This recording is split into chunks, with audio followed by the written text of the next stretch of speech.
तो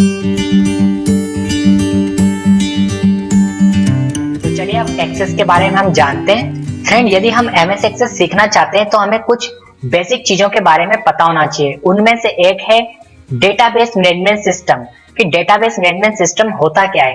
database management system का मतलब होता है कि यदि आप अपने डेटा को एक अच्छी तरह से कंप्यूटराइज मैनेज करना चाहते हैं तो आपको ऐसे सॉफ्टवेयर की जरूरत पड़ेगी जो डेटाबेस मैनेजमेंट सिस्टम का काम करते हैं। इसे शॉर्ट में डीबीएमएस के नाम से भी जाना जाता है। तो देखिए फ्रेंड, पहले क्या होता था, जिस समय कंप्यूटर नहीं था तो उस समय भी डेटाबेस मैनेजमेंट सिस्टम होता था। आपने मुंशियों का नाम सुना होगा। जो मुंशी होते थे वो क्या करते थे, खाता बही के रूप में उनके पास रजिस्टर होता था और वो सभी कस्टमर्स का डाटा या जिन जिन को उन्होंने पैसा दिया है वो सब खाते के रूप में बनाते थे और रजिस्टर में मेंटेन करके रखते थे। लेकिन आज कंप्यूटराइज, ये सब कुछ कंप्यूटराइज हो चुका है। कंप्यूटर के आने के बाद कुछ ऐसे सॉफ्टवेयर आ गए हैं जो डेटाबेस मैनेजमेंट सिस्टम की फैसिलिटी देते हैं और उनमें से एक है MS Access. Database management system का मतलब ही यही होता है कि डेटा को एक कंप्यूटराइज फॉर्मेट में अच्छे से अरेंज करके रखना, और उसमें हमारी मदद करता है एमएस एक्सेस। लेकिन और भी ऐसे कई पावरफुल सॉफ्टवेयर हैं जो डेटाबेस मैनेजमेंट सिस्टम की फैसिलिटी देते हैं। उनमें से है एसक्यूएल और ओरेकल। लेकिन एमएस एक्सेस भी एक बहुत आसान और अच्छा डेटाबेस मैनेजमेंट सिस्टम की फैसिलिटी प्रोवाइड करने वाला सॉफ्टवेयर है। फ्रेंड देखिए, हमें डेटाबेस मैनेजमेंट सिस्टम करने के लिए इन सब बातों की जरूरत पड़ेगी जिन्हें मैं आपको समझाने वाला हूं। सबसे पहला होता है डेटाबेस। तो डेटाबेस क्या होता है? डेटाबेस मतलब वह एरिया जहां पर आप डेटा को स्टोर करके रखेंगे। तो सबसे पहले हमें डेटाबेस क्रिएट करना होगा, इसलिए हम डेटाबेस के बारे में जान रहे हैं कि डेटाबेस होता क्या है। डेटाबेस मतलब वह एरिया जहां पर आप क्या करेंगे, डेटा को स्टोर करके रखेंगे। तो वो एक फाइल के रूप में हो सकता है या एक स्टोरेज हो सकता है, हमारे हार्ड डिस्क का एक स्टोरेज हो सकता है जिसमें हमें डेटा को स्टोर करना है। फ्रेंड, डेटाबेस के बाद हमें डेटाबेस में क्या बनाना होता है? टेबल। तो टेबल क्या होता है? जिसके अंदर हम डेटा को आसानी से फाइंड कर पाए। जब हम टेबल के अंदर डेटा को स्टोर करते हैं तो हम डेटा को आसानी से फाइंड कर सकते हैं। मतलब जब आप अपने डेटा को टेबल फॉर्मेट में रो एंड कॉलम के अंदर स्टोर करते हैं तो आपका डाटा इजीली फाइंड किया जा सकता है। तो ये क्या होता है? हमारे टेबल, इसमें आप अपने डाटा को स्टोर करने के बाद इजीली फाइंड कर सकते हैं। तो ये होता है टेबल। तो फ्रेंड, इस वीडियो में हम ये सब बातें प्रैक्टिकल के जरिए समझने वाले हैं, तो आप इस वीडियो के साथ बने रहिएगा। मैं सिर्फ थ्योरी नहीं, आपको प्रैक्टिकली भी इस चीज को समझाने वाला हूं। सबसे पहले हम कवर करेंगे इस वीडियो के अंदर how to create database in Access, कि डेटाबेस को एक्सेस में कैसे बनाया जाता है। फिर हम देखेंगे कि टेबल को एक्सेस में कैसे बनाया जाता है। फिर हम फॉर्म को बनाना सीखने वाले हैं। फिर हम रिपोर्ट के बारे में सीखेंगे और लास्ट में हम क्वेरीज को चलाकर देखेंगे। तो चलिए फ्रेंड, अब हम इन सब बातों को प्रैक्टिकल के जरिए समझते हैं। तो फ्रेंड, अब मैं अपने कंप्यूटर में एमएस एक्सेस सॉफ्टवेयर को ओपन करने वाला हूं। तो देखिए इसको किस तरह से ओपन किया जा सकता है। जस्ट आपको अपने विंडोज ऑपरेटिंग सिस्टम के अंदर एक्सेस लिखना है, सर्च में जाइए और एक्सेस टाइप करिए। देखिए मैंने यहाँ पर एक्सेस टाइप करा तो मेरे जो लैपटॉप है इसके अंदर एक्सेस का 2013 वर्जन है। वर्जन का कोई फर्क नहीं पड़ता, आपके कंप्यूटर में एक्सेस का कोई भी वर्जन हो। ये जो मैं प्रैक्टिकल आपको बताने वाला हूँ ये सभी वर्जन में सेम है, तो आप वर्जन के पीछे मत भागिएगा। आप बस ये ध्यान दीजिएगा कि एक्सेस का यूज क्या है। तो यहाँ पर देखिए हमारा एक्सेस स्टार्ट हो चुका है। अब हमें सबसे पहला काम क्या करना होता है एक्सेस के अंदर, हमें डेटाबेस बनाना होता है। आपको जिस तरह का भी एक्सेस से काम लेना है उससे रिलेटेड क्या बनाए, डेटाबेस बनाए।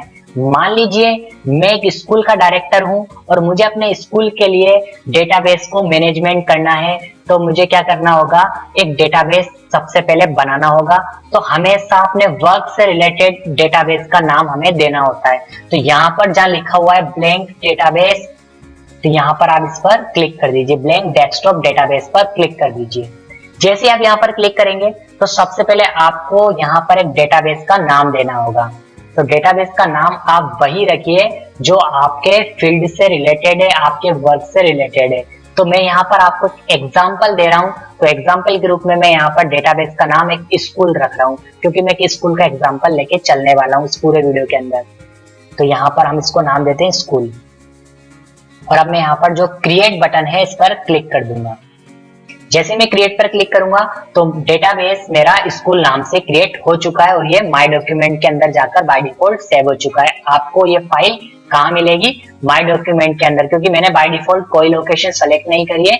यदि आप लोकेशन सेलेक्ट करके देंगे तो ये आपको उसी लोकेशन पे फाइल मिलेगी आपकी जहां पर आपने इसको सेव किया है। फ्रेंड्स, डाटाबेस बनाने के बाद अब आपको सबसे एक इम्पोर्टेंट काम करना होगा, वो है आपको अपने डेटाबेस में एक टेबल क्रिएट करनी होगी। और टेबल इसलिए क्रिएट करनी होगी क्योंकि अब आपको अपना सारा डाटा टेबल फॉर्मेट के अंदर ही स्टोर करना है। और जैसे ही आप डेटाबेस बना लेते हैं तो आपको ऑटोमेटिक एक डिफॉल्ट टेबल बनकर यहाँ पर मिल जाती है, लेकिन आपको ये वाली टेबल यूज नहीं करना। हम इस टेबल को हम खुद से तैयार करेंगे। और वो कैसे करेंगे, इसके लिए आपको यहाँ पर जहाँ टेबल 1 दिखाई दे रहा है यहाँ पर क्लिक करना है। और क्लिक कौन सा करना है, अपने माउस से सेकंड बटन दबाना है, यानी राइट क्लिक करना है। और यहाँ पर आपको डिजाइन व्यू पर क्लिक कर देना है। और जैसे आप डिजाइन व्यू पर क्लिक करेंगे तो आपको ये टेबल को नाम देने के लिए बोलेगा। तो देखिए, हम एग्जांपल के लिए स्कूल नाम का डेटाबेस बनाए थे, और अब स्कूल नाम के डेटाबेस के अंदर हम जो टेबल का नाम देंगे वो देंगे स्टूडेंट टेबल, स्टूडेंट्स टेबल। तो हमने यहाँ पर अपने टेबल को नाम दे दिया है और ओके पर क्लिक कर दिया है। जैसे आप ओके पर क्लिक करेंगे तो आपके सामने ये विंडो आ जाएगी। इस विंडो के जरिए ही हमें टेबल को तैयार करना है। तो यहाँ पर आपको बहुत ध्यान देना है, क्योंकि एक बार आप एक अच्छी टेबल बना लेते हैं तो उस टेबल का ही आगे चल के आप यूज कर पाएंगे। तो फ्रेंड, मैं सबसे पहले एक बार टेबल के अंदर जो जो फील्ड में लेने वाला हूँ उनको यहाँ पर लिख लेता हूँ, फिर मैं आपको एक बार एक्सप्लेन करके जरूर दिखाऊंगा। देखिए फ्रेंड, मुझे अपनी टेबल में जो जो फील्ड बनानी है मैंने उन सभी फील्ड को यहाँ पर लिख लिया है। अब मैं आपको यहाँ पर एक बहुत इंपॉर्टेंट चीज होती है, वो होता है फील्ड का डेटा टाइप, उसे समझाने वाला हूँ। तो आप ध्यान दीजिएगा किस फील्ड के लिए कौन सा डेटा टाइप सबसे बेटर रहेगा। यदि आप बेटर डेटा टाइप सेलेक्ट करते हैं तो आपकी टेबल बहुत अच्छी बनेगी। देखिए फ्रेंड, आपको यहाँ पर दिखाई दे रहा है स्टूडेंट आईडी। स्टूडेंट आईडी एक यूनिक आईडी होती है, यानी हर स्टूडेंट को एक डिफरेंट आईडी मिलती है। इससे उस स्टूडेंट की पहचान हो पाती है। तो यदि आप किसी भी फील्ड को यूनिक रखना चाहते हैं, उसके अंदर आप जो एंट्री करवाना चाहते हैं वो यूनिक एंट्री होना चाहिए, उसमें कोई भी डुप्लीकेट एंट्री नहीं होने पाए। जब आप इस टेबल में एंट्री करें तो आप उस फील्ड को प्राइमरी की बनाएं। तो यहाँ पर देखिए, आपको एक की का सिंबल दिखाई दे रहा होगा। आप इस पर राइट क्लिक करेंगे तो आपको ये बोलेगा प्राइमरी की लगाने के लिए। तो आप चाहे तो यहाँ से लगा सकते हैं, चाहे हटा सकते हैं। मैंने अपनी फर्स्ट फील्ड पर क्या लगा रखी है, प्राइमरी की। प्राइमरी की हमेशा उसी फील्ड पे लगाएं जिसमें आप डुप्लीकेट एंट्री होने से रोकना चाहते हैं। यदि आप इसे नेम पर लगा देंगे तो आप जानते हैं कि एक टेबल में बहुत सारे नेम सेम नाम के एंटर किए जा सकते हैं। तो ये बहुत बड़ी प्रॉब्लम हो जाएगी, आप सेम नाम के नेम एंटर नहीं कर पाएंगे। नेक्स्ट हम बात करेंगे डेटा टाइप की। तो स्टूडेंट आईडी के लिए हमने जो डेटा टाइप सेलेक्ट करा है वो है ऑटो नंबर। मैं चाहता तो यहाँ पर डेटा टाइप नंबर भी ले सकता था। तो डेटा टाइप बदलने के लिए आप यहाँ ड्रॉप डाउन पर क्लिक करेंगे और यहाँ पर आपको देखिए कई सारे डेटा टाइप दिखाई दे रहे हैं, उनमें से एक है नंबर। आप नंबर टाइप का डेटा टाइप तब सेलेक्ट करें जब आपको लगता है कि किसी फील्ड के अंदर आप जो डेटा एंटर करने वाले हैं वो नंबर टाइप का है। तो आप सोच रहे होंगे तो स्टूडेंट आईडी तो नंबर ही होती है, मैंने नंबर क्यों नहीं लिया? वो मैंने इसलिए नहीं लिया कि यदि मैं इसको नंबर टाइप का डेटा टाइप दे दूं तो यह मुझे मैन्युअली एंटर करना पड़ेगा, और मैं चाहता हूं कि स्टूडेंट आईडी ऑटोमेटिक 1 से लेकर आगे की ओर बढ़ती रहे, ऑटोमेटिक। तो यदि आप किसी भी फील्ड के अंदर जो एंट्री है वो ऑटोमेटिक चाहते हैं कि वो अपने आप होती रहे, तो आप यहां से डेटा टाइप सेलेक्ट कर लें ऑटो नंबर। ऑटो नंबर जब आप सेलेक्ट कर लेंगे तो फील्ड में अपने आप एंट्री होती जाएगी। तो ऑटो नंबर का कुछ इस तरह से यूज किया जा सकता है डेटा टाइप का। तो फ्रेंड, स्टूडेंट नेम हमारा नेक्स्ट फील्ड है, और इस फील्ड का जो डेटा टाइप है मैंने क्या लिया, शॉर्ट टेक्स्ट। फ्रेंड, मैं यहाँ पर आपको एक एडवाइस देना चाहूंगा। यदि आप एक्सेस में टेबल बनाना स्टार्ट करना चाहते हैं तो उससे पहले आप क्या करें, एक अच्छी टेबल जो भी आप अपने बिजनेस के लिए, अपने वर्क के लिए यूज करना चाहते हैं उसे कॉपी में बना लें। कॉपी में बनाने के बाद आप उनकी फील्ड्स को डिसाइड कर लें, और डिसाइड करने के बाद फिर आप एक्सेस में बनाना स्टार्ट करें। तो मैं तो एग्जांपल आपको दे रहा हूं, इसलिए मैंने यहाँ पर एक बेसिक सी टेबल बनाई है। तो नेक्स्ट अब हम चलते हैं स्टूडेंट नेम। यहाँ पर स्टूडेंट नेम के लिए जो मैंने डेटा टाइप सेलेक्ट करा है वो है शॉर्ट टेक्स्ट, क्योंकि नेम के अंदर जो नेम जाएगा वो एक टेक्स्ट फॉर्मेट में होगा, इसलिए आप क्या लेंगे यहाँ पर, शॉर्ट टेक्स्ट। यदि आप भी कोई ऐसी फील्ड बना रहे हैं जिसके अंदर आप टेक्स्ट स्टोर करवाने वाले हैं तो यहाँ पर हमेशा डेटा टाइप क्या आएगा, टेक्स्ट, यानी शॉर्ट टेक्स्ट आएगा। नेक्स्ट फील्ड है हमारी फादर नेम, और फादर नेम के अंदर जो नेम हम एंटर करेंगे वो भी टेक्स्ट होगा, इसलिए मैंने डेटा टाइप क्या सेलेक्ट करा है, शॉर्ट टेक्स्ट। नेक्स्ट अब मुझे लेना है यहाँ पर क्लास, तो मैंने क्लास नाम की फील्ड बनाई और क्लास के लिए भी मैं यहाँ पर शॉर्ट टेक्स्ट रहने दूंगा क्योंकि मैं यहाँ पर क्लास को रोमन में एंटर करूंगा। आप चाहें तो यहाँ से नंबर भी रख सकते हैं। नेक्स्ट है हमारी फील्ड, वो है सिटी। अब मैं सिटी के लिए जो डेटा टाइप है वो शॉर्ट टेक्स्ट नहीं रखूंगा क्योंकि यदि मैं शॉर्ट टेक्स्ट डेटा टाइप रखता हूं तो सिटी मुझे मैन्युअली खुद एंटर करना होगी। लेकिन यदि मैं चाहता हूं कि मैं केवल अपना टाइम बचाना चाहता हूं कि मैं एक बटन दबाऊं और सिटी अपने आप आ जाए, तो उसके लिए मैं सिटी की लिस्ट बनाकर इसके अंदर एंटर कर सकता हूं। तो कैसे? उसके लिए मुझे डेटा टाइप सेलेक्ट करना होगा लुकअप विजार्ड। जैसे मैं लुकअप विजार्ड पे क्लिक करूंगा एक विंडो मेरे सामने ओपन होगी और इस विंडो में मुझे सेकंड वाला ऑप्शन सेलेक्ट करना है और नेक्स्ट पर क्लिक कर देना है। अब मैं जिन सिटीज की एंट्री केवल सिंगल बटन दबाने पर करना चाहता हूं उनकी लिस्ट में पहले ही यहाँ पर बना लूंगा। तो मैं एग्जांपल के लिए ले रहा हूँ कुछ सिटी। मैंने यहाँ पर 3 सिटी यहाँ पर एंटर करके रख ली है। अब मैं नेक्स्ट पर क्लिक करूंगा और यहाँ से मैं फिनिश पर क्लिक कर दूंगा। तो यहाँ दिखाएगा तो शॉर्ट टेक्स्ट, लेकिन ये बन चुका है लुकअप विजार्ड से कुछ डिफरेंट टाइप का। जब मैं एंट्री करूंगा तो बताऊंगा। नेक्स्ट हमारी फील्ड है वो है date of birth. Date of birth के लिए मैं यहाँ पर डेटा टाइप सेलेक्ट करूंगा date and time. Date and time से मुझे कैलेंडर की फैसिलिटी मिलेगी। नेक्स्ट हमारा जो फील्ड है वो है ईमेल, और ईमेल के लिए भी मैं चाहूं तो शॉर्ट टेक्स्ट रख सकता हूं, लेकिन मैं यहाँ पर ईमेल के लिए हाइपरलिंक टाइप का क्रिएट करना चाहता हूं, तो उसके लिए मैं यहाँ पर इसे हाइपरलिंक डेटा टाइप दूंगा। इसका बेनिफिट मैं आपको बताऊंगा, इसका क्या बेनिफिट होगा आगे चल के। Next photo. फोटो नाम की जो मेरी फील्ड है इसके लिए मैं यहाँ पर डेटा टाइप सेलेक्ट करूंगा अटैचमेंट। इससे भी मुझे क्या फैसिलिटी मिलेगी मैं आगे चल के आपको बताने वाला हूं। अब हमें क्या करना है, जब आपको लगता है कि आपकी टेबल की जो फील्ड्स हैं वो आपने यहाँ पर कंप्लीटली एंटर कर दी हैं, अब आप टेबल को सेव कर दीजिए। उसके लिए आप यहाँ पर जहाँ लिखा हुआ है आपका टेबल का नाम, उस पर राइट क्लिक करिए और यहाँ पर सेव का ऑप्शन आ रहा है, एक बार इस पे क्लिक कर दीजिए और यहाँ पर आप क्लोज कर दीजिए। आपकी टेबल बन चुकी है। अब टेबल में एंट्री करने के लिए यहाँ साइड में देखिए आपको आपकी टेबल का नाम दिखाई दे रहा होगा, इस पर डबल क्लिक कर दीजिए और यहाँ पर देखिए हमारी टेबल बनकर आ चुकी है। जो हमने टेबल सेलेक्ट करी थी वो आपको यहाँ पर दिखाई दे रही होगी। अब स्टूडेंट आईडी को याद करिए, मैंने क्या दिया था डेटा टाइप ऑटो नंबर, तो बस मुझे इसमें आईडी नहीं डालनी है, बस मैं टैब दबा दूंगा और जैसे ही मैं फर्स्ट एंट्री करूंगा अपने आप वहां पर स्टूडेंट की आईडी आ जाएगी। तो यहाँ पर देखिए मैं फर्स्ट नेम एंटर कर देता हूँ कोई भी। मैंने यहाँ पर राज एंटर करा तो देखिए वहां पर स्टूडेंट आईडी 1 मिल गई है। फादर नेम एंटर कर देता हूँ। अब मैं क्लास एंटर कर देता हूँ। देखिए फ्रेंड, सिटी के लिए हमने लुकअप विजार्ड सेलेक्ट करा था और उसकी फैसिलिटी क्या है कि देखिए जैसे ही मैं जय दबाऊंगा जयपुर अपने आप आ जाएगा। बस मैं टैब दबाऊंगा और आगे बढ़ जाऊंगा, मुझे जयपुर पूरा टाइप नहीं करना पड़ा, इससे मेरा टाइम बचा। और डेट ऑफ बर्थ के अंदर देखिए मुझे क्या फैसिलिटी मिलेगी। यहाँ पर मुझे कैलेंडर दिखाई दे रहा है, इस पर क्लिक करूंगा तो देखिए कैलेंडर का ऑप्शन मिल जाएगा। मैं यहाँ से भी डेट ऑफ बर्थ सेलेक्ट कर सकता हूँ, चाहूँ तो एंटर भी कर सकता हूँ। तो मैं एंटर कर देता हूँ। अभी यहाँ पर मैंने एक एग्जांपल के लिए डेट ऑफ बर्थ एंटर कर दिए। अब ईमेल एड्रेस, तो यहाँ पर हम एक ईमेल एड्रेस एंटर कर देते हैं, raj@gmail.com। तो यहाँ देखिए यहाँ पर ऑटोमेटिक हाइपरलिंक का ऑप्शन आ गया है। तो ये फैसिलिटी मुझे क्यों मिली, क्योंकि मैंने इसको क्या ऑप्शन दिया था, यहाँ पर क्या डेटा टाइप दिया था मैंने इसको हाइपरलिंक। यदि मैं इसे टेक्स्ट देता तो ये हाइपरलिंक जैसा ऑप्शन नहीं आता, तो इस पर क्लिक करके डायरेक्ट मैं इसे मेल कर सकता हूँ। ये मुझे यहाँ पर बेनिफिट मिलता है। तो फ्रेंड देखिए यहाँ पर जो हमारे पास फोटो का ऑप्शन आ रहा है, इस पर बस मुझे डबल क्लिक करना है। जैसे डबल क्लिक करूंगा यहाँ पर मुझे एक ऑप्शन मिलेगा एड पर मैं क्लिक कर दूंगा और यहाँ से मुझे वो फोटो सेलेक्ट करना होगा जो मुझे इसके साथ अटैच करना है उस स्टूडेंट का जिसकी मैं एंट्री कर रहा हूँ। तो एग्जांपल के लिए हम कोई भी फोटो सेलेक्ट कर लेते हैं। तो यहाँ से हमने फोटो को सेलेक्ट कर लिया और ओके पर क्लिक कर दिया, एक फोटो यहाँ पर सेलेक्ट हो गया। ऐसे हम नेक्स्ट एंट्री कर सकते हैं। तो यहाँ पर एक एंट्री और मैं आपको जल्दी से करके दिखा देता हूँ।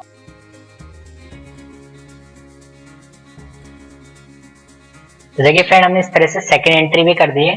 तो फ्रेंड इस तरह से आप MS एक्सेस के अंदर टेबल बना सकते हैं। आप इसके अंदर कितनी बड़ी टेबल बना सकते हैं, आप अपने वर्क के अकॉर्डिंग बहुत अच्छे से इसके अंदर टेबल को डिजाइन करिए। अब हम सीखेंगे इसके अंदर फॉर्म किस तरह से बनाया जाता है। देखिए फॉर्म बनाकर आपको क्या फैसिलिटी मिलेगी, फॉर्म बनाकर आपको एक फैसिलिटी मिलेगी कि आप फॉर्म से जो भी एंट्री करेंगे, जो भी डाटा को एंटर करेंगे, वो डाटा सीधे इस टेबल में जाकर एंटर होगा। आप जिस भी टेबल को फॉर्म में डिजाइन करेंगे उस टेबल के अंदर सीधे फॉर्म से डाटा एंटर हो जाएगा। आपको बार बार टेबल को ओपन करने की जरूरत नहीं है, आप डायरेक्ट फॉर्म से डाटा एंटर कर सकते हैं और फॉर्म में ही डाटा को देख सकते हैं। तो चलिए अब हम फॉर्म बनाना सीखते हैं। अब फ्रेंड फॉर्म बनाने के लिए आपको यहाँ पर क्रिएट मेन्यू पर क्लिक करना होगा। जैसे आप क्रिएट मेन्यू पर क्लिक करेंगे तो आपको फॉर्म से रिलेटेड कुछ ऑप्शन दिखाई देंगे। आप चाहें तो एक्सेस द्वारा दिया गया डिफॉल्ट फॉर्म यूज कर सकते हैं। इसके लिए आपको यहाँ फॉर्म पर क्लिक करना होगा। जैसे आप इस फॉर्म ऑप्शन पर क्लिक करेंगे तो MS एक्सेस आपको एक डिफॉल्ट फॉर्म बनाकर दे देगा। आप चाहें तो इस डिफॉल्ट फॉर्म का यूज कर सकते हैं, पर मैं आपको रिकमेंड करूंगा कि हमें हमेशा फॉर्म खुद से डिजाइन करना चाहिए, जो मैं आपको आगे चल के अभी बताने वाला हूँ। पर आप यदि इस फॉर्म के जरिए टेबल में एंट्री करना चाहते हैं तो आप इसका क्या करें, लेआउट चेंज कर लीजिए।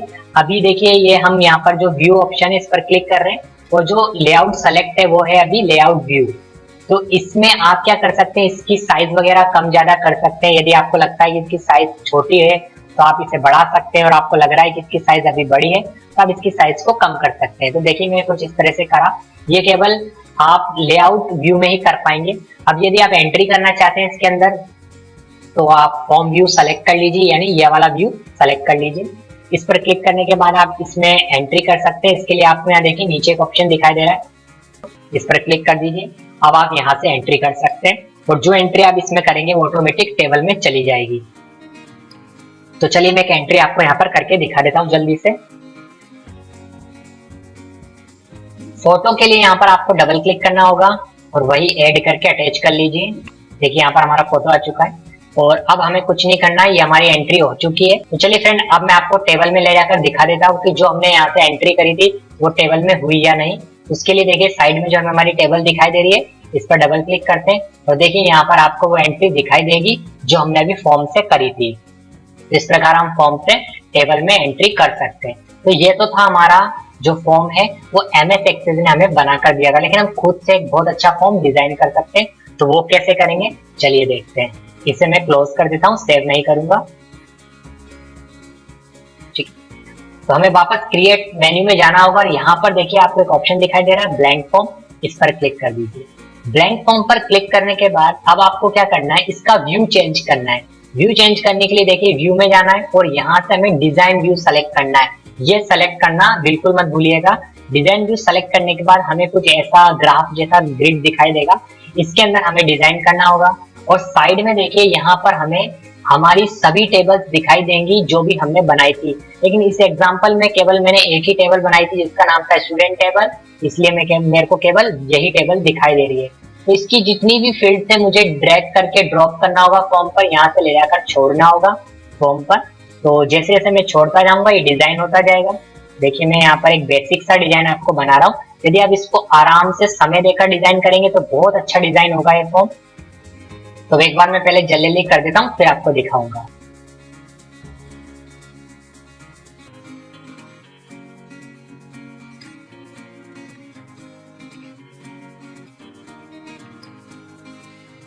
तो देखिए फ्रेंड इस तरह से हमने फॉर्म को डिजाइन कर लिया है। आप अपनी सभी फील्ड्स को यहाँ से अरेंज कर सकते हैं। आपको लगता है कि अगर किसी भी जो बॉक्स है उसकी साइज आपको छोटी दिखाई दे रही है तो आप यहाँ से इसकी साइज को बढ़ा सकते हैं। आप इसको अच्छे से सेट करिए, अरेंज करिए, उसके बाद आपका फॉर्म बहुत अच्छा लगेगा। तो यहाँ पर मैंने कुछ इस तरह से इसको डिजाइन कर लिया है। इसको मैं अगर टाइम दूं तो मैं इसको बहुत अच्छा बना सकता हूँ, लेकिन वीडियो बड़ा हो जाएगा इसलिए मैं इसको थोड़ा सा यहीं पर फास्ट कर देता हूँ और इसको ऐसे ही रहने देता हूँ। अब चाहूं तो मैं इसको फॉर्मेट भी कर सकता हूँ। यदि मैं इसको बोल्ड करना चाहूँ मैं इसको बोल्ड कर सकता हूँ। देखिए फॉर्मेट मेन्यू एक्टिवेट हो गया है, बोल्ड कर सकते हैं हम इसको। हम इसका कलर चेंज कर सकते हैं। मैं सबको एक साथ कंट्रोल दबाकर सेलेक्ट कर लेता हूँ और उसके बाद बोल्ड सबको एक साथ कर देता हूँ और थोड़ा चाहूँ तो साइज बढ़ा सकता हूँ। यहाँ से मैं इसका फोंट का कलर चेंज कर देता हूँ, एक बार वो सबको सेलेक्ट कर लेता हूँ और यहाँ से देखिए मैंने इसका कलर ब्लैक कर दिया। तो आप कुछ इस तरह से इसको डिजाइन कर सकते हैं। मैं इसको बस इतना ही रहने देता हूँ। तो ये हमारा फॉर्म यहाँ पर डिजाइन हो चुका है। अब देखिए यहाँ पर आप फॉर्म के अंदर बटन भी लगा सकते हैं। बटन से काम कराएंगे तो बहुत अच्छा लगेगा ये हमारा फॉर्म। तो उसके लिए देखिए मुझे क्या करना है। तो देखिए फ्रेंड बटन बनाने के लिए हमें डिजाइन मेन्यू में जाना होगा। जैसे हम डिजाइन मेन्यू पर क्लिक करते हैं तो यहाँ पर हमें कई तरह के ऑप्शन दिखाई देंगे। बटन के लिए देखिए यहाँ पर ये ऑप्शन है, इस पर क्लिक करते हैं और यहाँ पर हम बटन को ड्रॉ कर लेते हैं। जैसे हम बटन को ड्रॉ करेंगे तो ये हमें यहाँ पर एक विंडो ओपन करके देगा और इस विंडो में से हम इस बटन पर क्लिक करने पर क्या करवाना चाहते हैं उस ऑप्शन को सेलेक्ट करेंगे। तो यहाँ पर कई तरह के ऑप्शन है, लेकिन देखिए अभी हम क्या बनाते हैं, नेक्स्ट वाला बटन बनाते हैं कि हमें नेक्स्ट रिकॉर्ड पे जाना हो, गो टू नेक्स्ट रिकॉर्ड, तो हम इसे नेक्स्ट वाला बटन बना देते हैं। तो इसे सेलेक्ट करता हूँ और नेक्स्ट पर क्लिक कर देता हूँ। अब ये बोल रहा है कि क्या आप इसको नाम देना चाहते हैं या इस पर जो पिक्चर आ रही है इसे ही रखना चाहते हैं। तो देखिए पिक्चर देखकर सभी समझ जाते हैं कि नेक्स्ट के लिए, तो मैं इस पर पिक्चर ही रहने देता हूँ। अगर मैं इसको कोई नाम देना चाहता हूँ तो यहाँ पर टेक्स्ट सेलेक्ट कर लूंगा। अब मैं यहाँ पर नेक्स्ट पर क्लिक कर देता हूँ। इसे कोई नाम देना चाहते हैं तो आप इसका नाम रख लीजिए, नहीं तो फिनिश कर दीजिए। तो देखिए यहाँ पर हमारा बटन आ चुका है। ऐसे मैं एक नेक्स्ट बटन बनाऊंगा, इसके अंदर मैं इसको गो टू प्रीवियस दे देता हूँ और नेक्स्ट और फिनिश। तो ये तो हमारा रिकॉर्ड को नेक्स्ट रिकॉर्ड पे जाने के लिए बटन हो गया और ये हमारा प्रीवियस रिकॉर्ड पर जाने के लिए हमने बटन बना दिया। अब मैं यहाँ पर इंपॉर्टेंट बटन होते हैं वो और बना के दिखाता हूँ आपको कुछ। यहाँ पर मैं एड न्यू रिकॉर्ड वाला बटन बना रहा हूँ कि यदि मुझे एक नया रिकॉर्ड एंटर करना है तो इस पर क्लिक करते ही हमारा फॉर्म ब्लैंक हो जाएगा। नेक्स्ट, और यहाँ पर मैं इसका नाम यही रहने देता हूँ और इसको नाम दूंगा, मैं इसको आइकन नहीं दूंगा, इसको इमेज नहीं दूंगा, यहाँ पर नाम दूंगा एड रिकॉर्ड। तो यहाँ पर एड रिकॉर्ड इसको रहने देते हैं और नेक्स्ट पर क्लिक कर देते हैं और फिनिश कर देते हैं। तो देखिए इसका नाम यहाँ पर एड रिकॉर्ड आ गया है। ठीक है, एक बटन और बनाते हैं हम सेव का। तो यहाँ पर हम वापस इसमें जाते हैं और ये हमें मिल रहा है सेव रिकॉर्ड, इस पर क्लिक करते हैं, नेक्स्ट करते हैं और यहाँ पर इसका नाम सेव रिकॉर्ड ही रखते हैं और फिनिश कर लेते हैं। तो ये हमारा सेव रिकॉर्ड वाला बटन आ गया, हम इससे रिकॉर्ड को सेव करवा पाएंगे। तो फ्रेंड देखिए इस तरह से हम फॉर्म पर क्या बना सकते हैं, बटन बना सकते हैं। मैं अभी फिलहाल के लिए इतने ही बटन बना रहा हूँ, आप चाहो तो और भी बटन बना सकते हो, जैसे रिकॉर्ड को डिलीट करने के लिए आप लास्ट रिकॉर्ड पे डायरेक्ट जाना चाहते हैं, और कुछ बटन और मैं अभी आपको आगे चलकर इस पर बनाकर दिखाऊंगा। तो चलिए अब इसे हम रन करके देखते हैं। रन करने के लिए हमें यहाँ पर व्यू में जाना है और व्यू में जाने के बाद यहाँ पर हमें फॉर्म व्यू पर क्लिक कर देना है। इससे हमारा फॉर्म यहाँ पर रन हो जाएगा और अब हम एंट्री कर सकते हैं। अब मुझे क्या करना है, एक नया रिकॉर्ड एंटर करना है।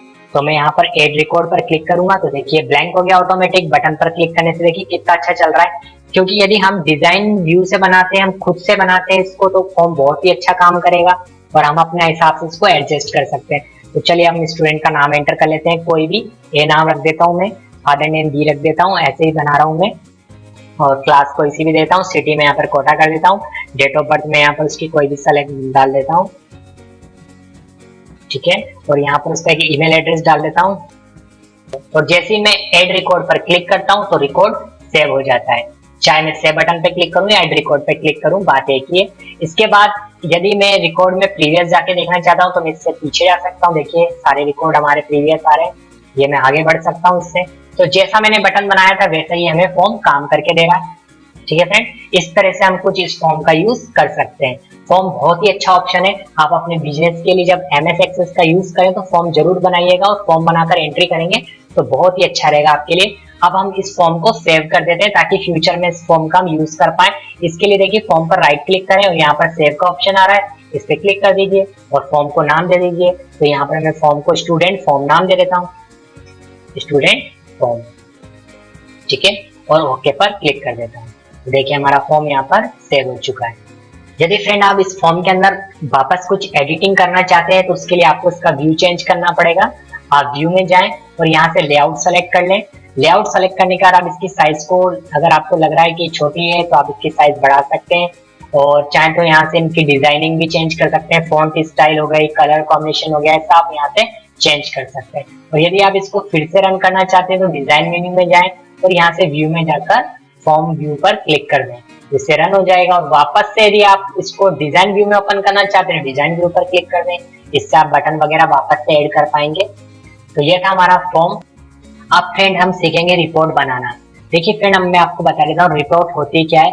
रिपोर्ट मतलब यदि आपके पास एक बड़ी टेबल है, आप पूरी टेबल का प्रिंट आउट निकालना नहीं चाहते, आप फील्ड्स को कस्टमाइज करके, मतलब आप अपनी पसंद से फील्ड को सेलेक्ट करके एक रिपोर्ट बनाना चाहते हैं, उस रिपोर्ट का प्रिंट आउट निकालना चाहते हैं, तो आपको सबसे पहले एक रिपोर्ट को डिजाइन करना होगा, या आप आगे चल के मैं आपको बताऊंगा कि आप किस तरह से डाटा, पर्टिकुलर डाटा फिल्टर करके उसका भी प्रिंट आउट निकाल सकते हैं। तो वो सब काम किसके जरिए होता है? रिपोर्ट के जरिए होता है। तो रिपोर्ट को बनाने के लिए हमें वही क्रिएट मेन्यू पर क्लिक करना होगा।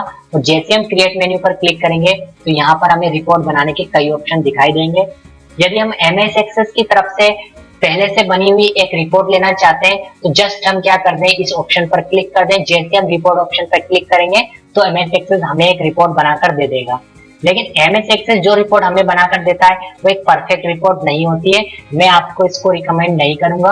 आप रिपोर्ट हमेशा खुद से तैयार करें। तो खुद से रिपोर्ट कैसे तैयार करते हैं मैं आपको वो बताने वाला हूँ। तो ये रिपोर्ट जो हमें MS एक्सेस ने बनाकर दी है, इसने पूरी टेबल की रिपोर्ट बनाकर दे दी है जो पेज पर सेट भी नहीं हो रही, जिसका प्रिंट आउट हम निकालेंगे तो अच्छा नहीं निकलेगा, इसलिए हम खुद से रिपोर्ट बनाएंगे। तो चलिए देखते हैं किस तरह से बनाते हैं। इसे मैं क्लोज कर देता हूँ।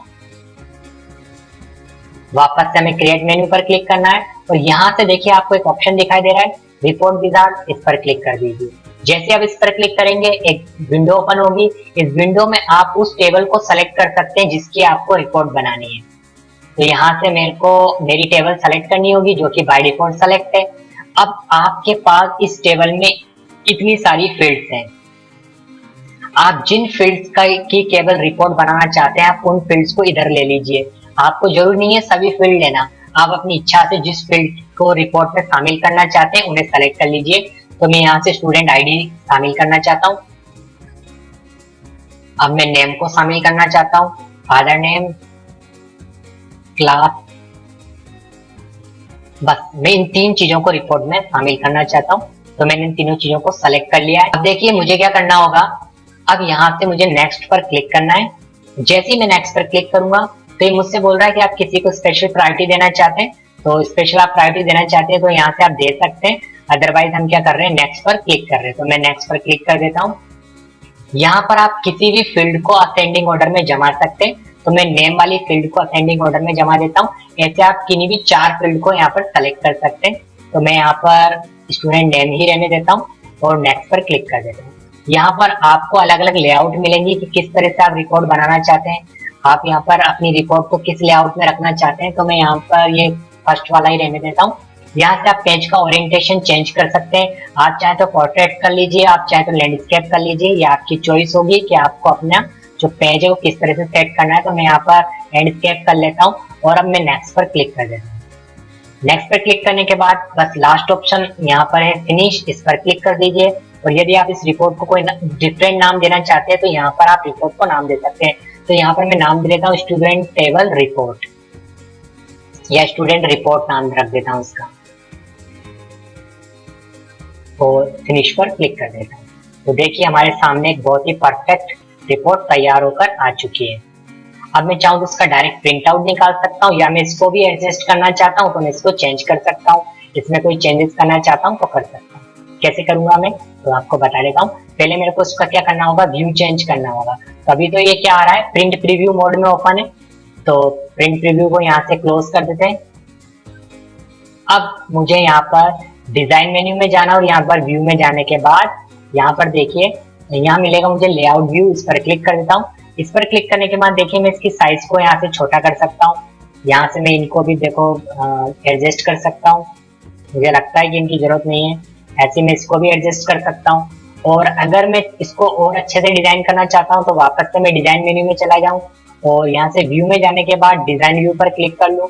यहाँ से भी मैं इसको पूरा एडजस्ट कर सकता हूँ। वापस से मैं व्यू पर क्लिक करके पेज लेआउट व्यू पर आ जाता हूँ और यहाँ से मैं चाहूँ तो इन सबको डिजाइन कर सकता हूँ। उसके लिए फॉर्मेट में जाऊंगा और यहाँ से देखिए बोल्ड वगैरह कर सकते हैं हम चाहे तो। अगर हमें लगता है कि ये चीज इंपॉर्टेंट है तो हम इसे बोल्ड कर सकते हैं। इस तरह से देखिए मैंने जितना भी मेरा डाटा था और जो जो फील्ड मैंने सेलेक्ट करी थी वो एक पेज पर आ चुकी है। तो देखिए फ्रेंड अब मेरे को क्या करना होगा, मुझे इसका अगर प्रिंट निकालना चाहता हूँ मैं, सबसे पहले मैं इसको चेक कर लूँ कि इसको A4 पेज साइज मिली है या नहीं। तो साइज में जाकर मैं यहाँ पर A4 कर दूंगा और ये जो आपको ऑप्शन है ये पेज सेटअप में मिलेगा। अब मुझे क्या करना है, इसका प्रिंट देना है। तो उसके लिए सबसे पहले डिजाइन में जाऊंगा। डिजाइन में जाने के बाद व्यू में जाकर यहाँ पर देखिए आपको प्रिंट प्रीव्यू दिखाई दे रहा है। प्रिंट प्रीव्यू पर एक बार क्लिक करिए। यहाँ पर आपको प्रिंट से रिलेटेड सारे ऑप्शन दिखाई दे जाएंगे। अब बस आपको क्या करना है, एक बार प्रीव्यू चेक कर लेना है। अगर प्रीव्यू सब कुछ सही है तो आप यहाँ पर प्रिंट ऑप्शन है, इस पर क्लिक कर दीजिए। इससे आपका ये रिपोर्ट का प्रिंट हो जाएगा, ठीक है। और यदि आप इसको फ्यूचर के लिए सेव करना चाहते हैं तो आप इसको सेव भी कर सकते हैं। तो ये ऑलरेडी वैसे तो सेव हो चुका है, क्योंकि हमने जब इसको डिजाइन करा था तो उसी समय सेव हो चुका था। एक बार हम इसे सेव कर देते हैं और इसे यहाँ पर हमने इसे क्लोज कर देता हूँ। इस तरह से फ्रेंड हम क्या कर सकते हैं, रिपोर्ट बना सकते हैं। रिपोर्ट बनाकर हम क्या कर सकते हैं, प्रिंट आउट ले सकते हैं। अब फ्रेंड हम क्वेरी ऑप्शन का यूज करते हुए टेबल में से एक पर्टिकुलर रिक्वायरमेंट पे डाटा को फिल्टर करना सीखेंगे। मतलब यदि आपके पास एक टेबल है तो उस टेबल में से क्या कर सकते हैं, क्वेरी कमांड चलाकर डेटा को फिल्टर कर सकते हैं। तो चलिए देखते हैं हम इस काम को किस तरह से कर सकते हैं। इसके लिए आपको सबसे पहले क्रिएट मेन्यू में जाना होगा। तो फ्रेंड जैसे हम क्रिएट मेन्यू में आते हैं तो हमें यहाँ पर क्वेरी बनाने के दो ऑप्शन दिखाई देते हैं, क्वेरी विजार्ड द्वारा और क्वेरी डिजाइन व्यू द्वारा। तो हमेशा हमें क्वेरी डिजाइन व्यू के द्वारा ही बनानी चाहिए, क्योंकि इससे ही हम कस्टमाइज कर सकते हैं। तो चलिए हम इस पर क्लिक कर देते हैं। जैसे हम इस पर क्लिक करते हैं तो हमारे सामने एक विंडो ओपन होगी। इस विंडो में हमें वो टेबल नजर आएगी जिस टेबल पर हमें क्वेरी चलानी है।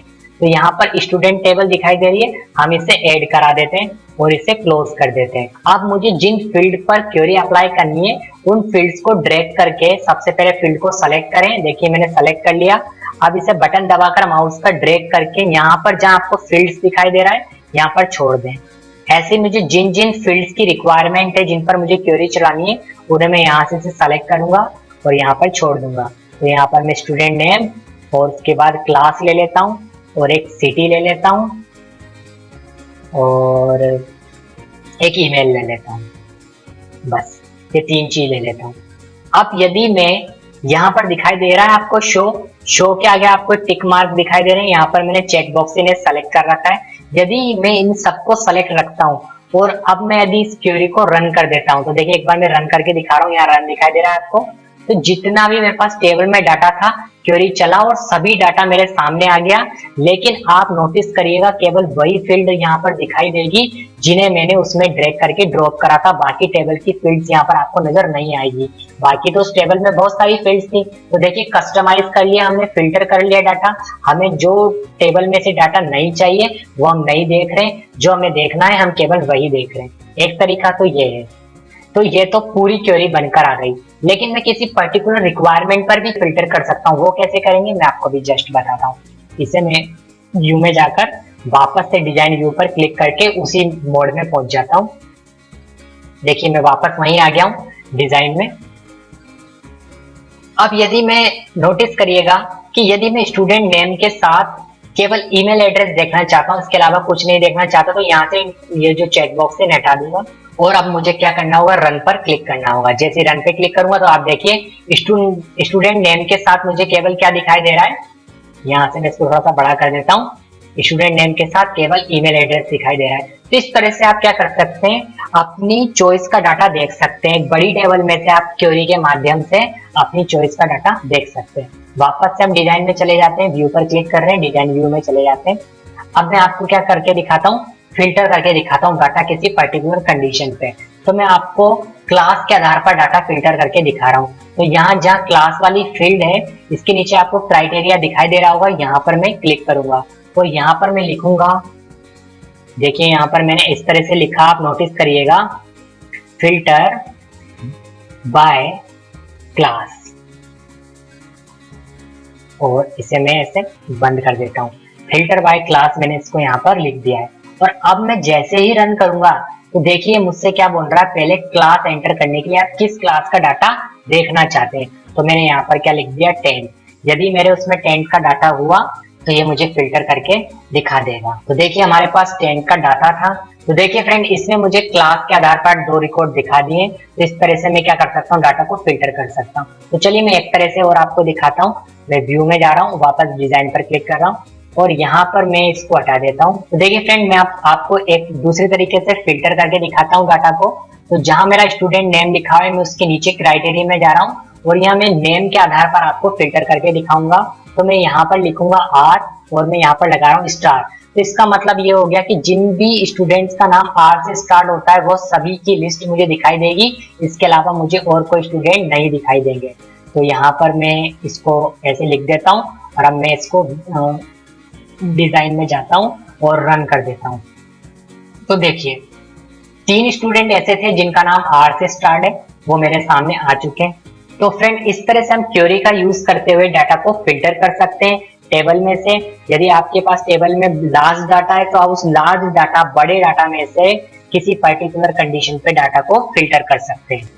अब फ्रेंड्स जो हमने डाटा को फिल्टर करने के लिए क्वेरी बनाई है, इस क्वेरी को मैं सेव कर लेता हूँ। सेव करने के लिए मैं यहाँ पर नाम दे रहा हूँ स्टूडेंट क्वेरी बाय क्लास।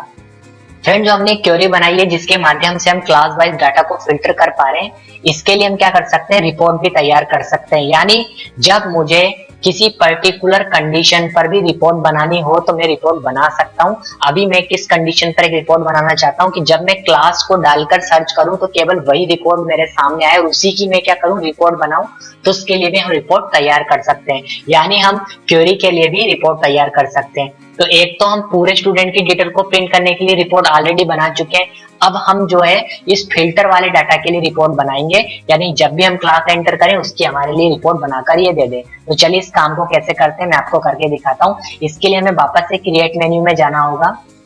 तो देखिए मैंने क्रिएट मेन्यू में आ गया और यहाँ आपको रिपोर्ट बनाने का ऑप्शन दिखाई दे रहा होगा। हम ऑलरेडी इसको देख चुके हैं। हम यहाँ पर रिपोर्ट विजार्ड पर क्लिक कर रहे हैं और इस बार हम यहाँ से टेबल को सेलेक्ट नहीं करेंगे।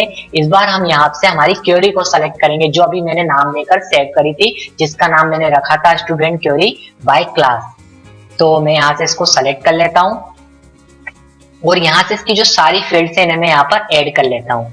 और ऐड करने के बाद और अब हमें यहाँ से नेक्स्ट बटन पर क्लिक करना होगा और यहाँ से फिर से मुझे एक बार और नेक्स्ट बटन पर क्लिक करना होगा और यहाँ से मैं किसी भी एक फील्ड को असेंडिंग ऑर्डर में जमाने के लिए सेलेक्ट कर लेता हूँ।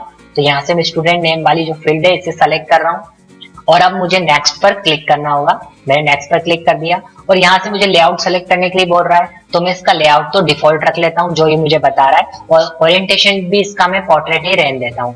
और अब मैं यहाँ से नेक्स्ट पर क्लिक कर देता हूँ। अब मुझे इस रिपोर्ट को भी एक नए नाम से सेव करना होगा और मैं यहाँ पर स्टूडेंट क्वेरी बाय क्लास इसी नाम से इसको सेव कर देता हूँ और यहाँ से फिनिश बटन पर क्लिक करके फिनिश कर देता हूँ। तो देखिए हमारे सामने बोल रहा है कि आप वो पैरामीटर पास करिए जिससे आपको सर्च करना है। तो मैं यहाँ पर क्या एंटर करूंगा, क्लास, क्योंकि क्लास के लिए बनाया था मैंने इसे। तो जैसे ही मैं यहाँ पर क्लास एंटर करूंगा तो मुझे केवल उसी डाटा की रिपोर्ट दिखाएगा जो मैच करेगी। तो 10th क्लास का जो रिकॉर्ड मैच करा था वो केवल 2 स्टूडेंट्स का था। तो देखिए रिपोर्ट भी केवल पर्टिकुलर उसी डाटा की बन के आई है। पहले वाली रिपोर्ट क्या थी, पूरे स्टूडेंट्स की आ रही थी, लेकिन अभी वाली जो रिपोर्ट है केवल उसी डाटा की आएगी जो मैच करेगा। तो इस तरह से हम पर्टिकुलर रिपोर्ट भी तैयार कर सकते हैं, पर इसके लिए पहले हमें क्या करना होगा, क्वेरी तैयार करनी होगी। क्वेरी के बाद ही हम इस तरह की रिपोर्ट बना सकते हैं। अब फ्रेंड अब हम क्या करने वाले, अब हमने जो फॉर्म बनाया था उस फॉर्म में 2 नए बटन ऐड करेंगे और उन बटन के माध्यम से हम रिपोर्ट जनरेट करेंगे। अभी हमारा फॉर्म रिपोर्ट जनरेट नहीं कर रहा, रिपोर्ट हमें मैन्युअली बनानी पड़ रही है। अब हम बटन के माध्यम से रिपोर्ट तैयार करेंगे। तो चलिए हम हमारे फॉर्म पर चलते हैं। तो देखिए हमने हमारा फॉर्म ओपन कर लिया। यदि आपका ये जो फॉर्म का जो व्यू है ये दूसरा आ रहा हो तो सबसे पहले आप व्यू चेंज करिए और डिजाइन व्यू में जाइए और यहाँ से डिजाइन व्यू में जाने के बाद हम इसमें 2 नए बटन ऐड करेंगे। तो डिजाइन मेन्यू में हम आ गए हैं और यहाँ से हम ये एक नया बटन बना लेते हैं। तो हमने यहाँ पर एक नया बटन बना लिया और इस बार जो बटन का एक्शन है वो हम सेलेक्ट करेंगे रिपोर्ट ऑपरेशन में जाकर प्रीव्यू रिपोर्ट, क्योंकि हमें रिपोर्ट का प्रीव्यू देखकर प्रिंट निकालना है। हम इसके लिए एक बटन बनाने वाले हैं। तो यहाँ पर हमने प्रीव्यू रिपोर्ट टास्क सेलेक्ट कर ली और यहाँ से हम नेक्स्ट बटन पर क्लिक कर रहे हैं। तो फ्रेंड अब मुझे यहाँ पर ये 2 ऑप्शन बोल रहा है कि क्या आप पूरे स्टूडेंट की रिपोर्ट देखना चाहते हैं या जो आपने फिल्टर करके क्वेरी बनाई थी वो वाला। तो मैं यहाँ पर पूरे स्टूडेंट का रिपोर्ट देखना चाहता हूँ एक साथ, तो उसके लिए मैं ये वाला सेलेक्ट करूंगा। तो देखिए इसको मैंने सेव भी करा था, यहाँ आपको दिखाई दे रहा होगा ये वही दिखा रहा है जिसे मैंने सेव किया था। अब मैं इसे सेलेक्ट करके नेक्स्ट पर क्लिक कर देता हूँ। फ्रेंड अब हमें क्या देना होगा, बटन को एक नाम देना होगा। तो मैं यहाँ से इस बटन का नाम रख देता हूँ ऑल रिव्यू रिपोर्ट और यहाँ से नेक्स्ट पर क्लिक कर देते हैं और फिनिश कर देते हैं। तो यहाँ पर हमारे सामने बटन बनकर आ गया है। एक बटन और हम बना लेते हैं, कौन सा वाला, जो हमने फिल्टर करा था उसके लिए। तो यहाँ से वापस से हम क्या करते हैं, रिपोर्ट ऑपरेशन में जाते हैं और प्रीव्यू रिपोर्ट सेलेक्ट करते हैं, नेक्स्ट पर क्लिक करते हैं और इस बार हम कौन सा वाला सेलेक्ट करेंगे, जो हमने फिल्टर करा था वो वाला। तो यहाँ से हमने इसे सेलेक्ट कर लिया और नेक्स्ट पर क्लिक करा और टेक्स्ट में जाकर इसको नाम दे देते हैं। तो यहाँ पर हमने इसको प्रीव्यू रिपोर्ट बाय क्लास नाम दे दिया क्योंकि हम क्लास वाइज सर्च करके रिपोर्ट तैयार करना चाहते हैं। अब नेक्स्ट पर क्लिक कर देते हैं और फिनिश कर देते हैं। तो फ्रेंड ये वाला बटन तो हमारे लिए क्या करेगा, क्लास वाइज फिल्टर करके रिपोर्ट दिखाएगा और ये वाला बटन पूरे स्टूडेंट की रिपोर्ट बनाकर हमें दे देगा। तो चलिए एक बार हम इस फॉर्म को रन करा के भी देख लेते हैं। तो इसको रन कराने के लिए मुझे व्यू में जाकर और यहाँ से फॉर्म व्यू पर क्लिक करना होगा। तो फ्रेंड देखिए, यदि मैं पूरे स्टूडेंट की रिपोर्ट देखना चाहता हूँ तो मैं कहाँ क्लिक करूंगा, ऑल प्रीव्यू रिपोर्ट पर। तो देखिए सभी स्टूडेंट की रिपोर्ट आपको दिखाई दे रही है जितने भी हमने यहाँ पर रिकॉर्ड एंटर करे थे। तो देखिए यहाँ पर हमने जो रिकॉर्ड करे थे उनकी रिपोर्ट बनकर आ गई है। इसे मैं क्लोज कर देता हूँ। तो यदि मैं इस बटन पर क्लिक करता हूँ तो ये मुझे प्रीव्यू तभी दिखाएगा रिपोर्ट का जब मैं यहाँ पर क्लास एंटर करूंगा। तो यहाँ पर मैं क्लास एंटर कर देता हूँ। तो ये जो क्लास मैच करेगी केवल ये उसी की मुझे रिपोर्ट बनाकर देगा। तो देखिए सामने हमारे रिपोर्ट आ चुकी है। तो इस तरह से ये हमारे लिए काम करेगा। इसे मैं क्लोज कर देता हूँ। तो देखिए मैंने यहाँ पर 2 नए बटन और ऐड कर दिए हैं। अब हम इसको वापस से डिजाइन व्यू में ले जाते हैं। तो फ्रेंड आज की वीडियो में केवल इतना ही।